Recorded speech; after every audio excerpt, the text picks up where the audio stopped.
गांव का नाम था धूपपुर। धूपपुर में हमेशा धूप तेज ही रहती थी।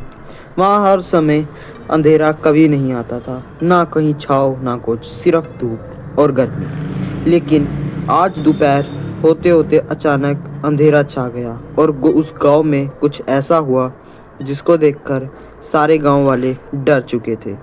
तो गाइज आइए आपको एक नई कहानी सुनाते हैं जिसमें आपको पता चलेगा कि इस धूपपुर गांव में ऐसा क्या हुआ था जिससे सारे लोग डर रखे थे और सब लोगों में सनसनी मची हुई थी। लोग घर से निकलकर आकाश की ओर देखने लगे। गांव का एक व्यक्ति रामू चौंक कर बोला, अरे ये क्या, दोपहर में इतना गहरा अंधेरा, वो भी धूपपुर गांव में। ये सूरज को क्या हो गया? आज हम पर ऐसी क्या कृपा कर दी सूरज ने जो धूपपुर में अंधेरा छा रहा है। बड़ी अजीब बात है यार ये तो। तभी गांव की एक औरत सीमा नाम की, वह हिचकिचाते हुए बोलती है अपनी माँ से, अरे ऐसा अंधेरा तो परसों से नहीं देखा, आज पहली बार आया है। उस दिन गांव में कोई भयंकर चीज घूम रही थी, इसलिए ऐसा धुआं हुआ था और काला अंधेरा आया था। ये पर कुछ अनहोनी का निशान नहीं लग रहा। एक बुजुर्ग गांव का बहुत पुराना व्यक्ति, वह फिर उसे बोला, आज फिर वही दिन है बेटी जो 25 साल पहले आया था धूपपुर पे।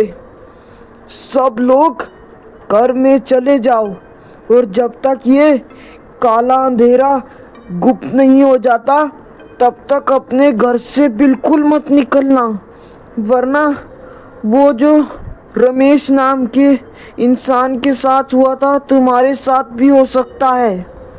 गांव में दहशत फैल गई। पूरा गांव डर चुका था। गांव के स्कूल में छुट्टी होने वाली थी। तभी स्कूल के ऊपर भी अंधेरा फैलने लगा। सारे टीचर्स और सब देखने लगे। सारे बच्चे भी घबरा गए थे। एक टीचर ने बोला, सब बच्चे क्लास में ही बैठे रहो, बाहर मत निकलना, चाहे जो मर्जी हो जाए, और जब तक मैं नहीं कहता कोई नहीं जाएगा स्कूल से, बेशक चाहे छुट्टी हो ना हो, जब तक मैं कहता हूँ क्लास में ही बैठे रहना सारे। क्लास का एक लड़का रोहन बोला, सर ये तो रात जैसा अंधेरा है, क्या आज सूरज ग्रहण है? टीच सकता है, इसको देखना ठीक नहीं। सारे बच्चे क्लास में ही बैठेंगे और कोई खिड़की के पास नहीं जाएगा और ना ही कोई दरवाज़ा खोलेगा। शांति से सब बैठे रहो जब तक मैं नहीं कहता, क्योंकि ये ग्रहण नहीं है, ये कुछ और ही है और इस गांव पर ये कोई ना कोई आपदा जैसा है ज़रूर। तभी स्कूल का पीएन पारुल पास आया और बोला, सर बाहर कोई है लेकिन दिख नहीं रहा, मुझे तो समझ ही नहीं आ रहा है यहाँ क्या हो रहा है। हमारा इतना अच्छा वाला स्कूल है लेकिन ये काला अंधेरा पहली बार आया है। धूपपुर में तो कभी नहीं होता ऐसा कि कोई अंधेरा स्कूल पर पड़ा हो। टीचर, सब नीचे झुक जाओ, सब नीचे करके बैठ जाओ अपने बेंचों के और कोई आवाज़ मत करना, शांति से बैठना सारे, कोई कुछ नहीं बोलेगा, चाहे कोई आए ना आए, हमने शांति से सिर्फ क्लास में बैठे रहना है और डरना नहीं है। गांव की गलियां, मोहल्ले, कुत्ते लगातार भौंकने लगे। पेड़ों पर बैठे हुए कौवे उड़कर चिल्लाने लगे। खिड़की पर हुई। सब लोग डर गए थे। नीलम डरकर बोली, मैडम ये किसकी आवाज़ है? कौन है खिड़की के पास और ये खिड़कियों को क्यों मार रहा है? ठक ठक ठक ठक की आवाज़ क्यों आ रही है खिड़कियों से?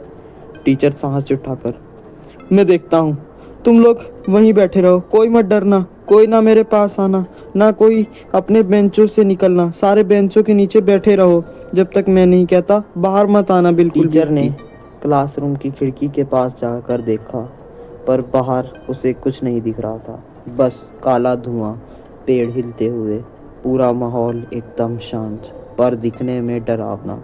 तो गाइस आपको ऐसा क्या लगता है, धूपपुर में ऐसा क्या हुआ है जिसको देखकर पूरे गांव में सनसनी मची हुई है? और वो बूढ़ा किस रमेश की बात कर रहा था जिसे 25 साल पहले एक आपदा में मरना पड़ा?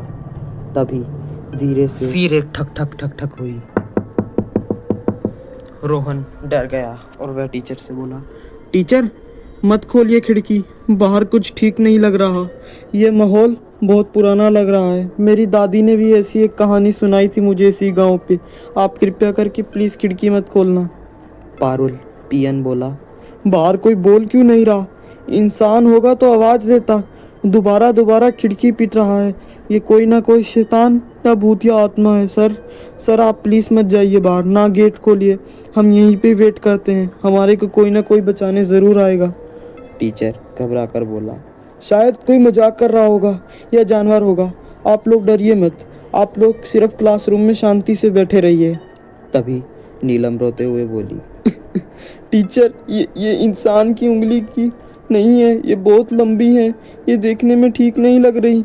टीचर मुझे तो बहुत डर लग रहा है आज हम सब मारे जाएंगे और हम में से कोई नहीं बचेगा। सभी डर गए थे नीलम की बात सुनकर। रोहन बोला, मुझे लग रहा है कोई बाहर घूम रहा है, अंधेरे में कुछ बड़ा शैतान जैसा, जो कि सबको खाने आया है और किसी की जान नहीं बख्शेगा। अब हमारा बचना बिल्कुल मुश्किल है। शायद अब हम मर जाएंगे सारे। पूरे स्कूल में डर के माहौल था, सारे डरे हुए थे। टीचर झट से पर्दा गिरा दिया, सारे क्लासरूम में अंधेरा हो गया। टीचर सब बच्चों से बोला, दोबारा अपनी खिड़कियां बंद से और सारे खिड़कियों से दूर रहो। कोई खिड़की के पास नहीं जाएगा, ना ही कोई दरवाज़ा खोलेगा। तभी पारुल पियन फिर से बोला, सर वो फिर वापस आया तो, और कहीं वो वही तो नहीं जो 25 साल पहले राहुल को ले गया था। सर मुझे तो बहुत डर लग रहा है। सर मैं सिर्फ सच बात कर रहा हूँ, डराने की कोशिश नहीं कर रहा किसी को भी। टीचर बोला, जब तक मैं हूँ कोई कुछ नहीं करेगा। तुम लोग बस चुपचाप बैठे रहो, तुम लोग डरो मत, मैं तुम्हारे को संभालूंगा। तुम्हारी जान की रक्षा करना मेरा काम है। लेकिन तभी बाहर एक फुसफुसाहट सुनाई दी, अंदर कोई तो है, मुझे दिख रहा है। सब बच्चों की सांसें रुक गई, सब बच्चे डर गए। सब बच्चे डर कर रोने की तरह उनकी शक्ल हो गई। रोहन धीमे से बोला, वो हमें देख रहा है, अंधेरे में भी देख पा रहा है वो हमें। अब हम नहीं बच पाएंगे, क्योंकि वो अंधेरे में कैसे देख रहा है। हमने तो सब पर्दे भी गिरा दिए। बच्चों कोई आवाज़ मत करो, वो खिड़की के आसपास ही है और हमारा बाहर निकलने का इंतज़ार कर रहा है। सब चुपचाप बैठे रहो, डरो मत, मैं हूं ना, मैं तुम्हारी जान की रक्षा करूंगा। पर तुम लोग बिल्कुल आवाज़ मत करो और खिड़की के पास तो बिल्कुल मत जाओ। पारुल पियन बोला, सर ये अंदर आने की कोशिश कर रहा है ना, मुझे तो बहुत डर लग रहा है सर, अब हम नहीं बच पाएंगे। तो गाइस आपको क्या लगता है, क्या वह सब बचे और उस गांव पे से वो आपदा हटी? यह जानने के लिए आपको वीडियो का पार्ट 2 देखना पड़ेगा। Do like, share and subscribe our channel for more videos.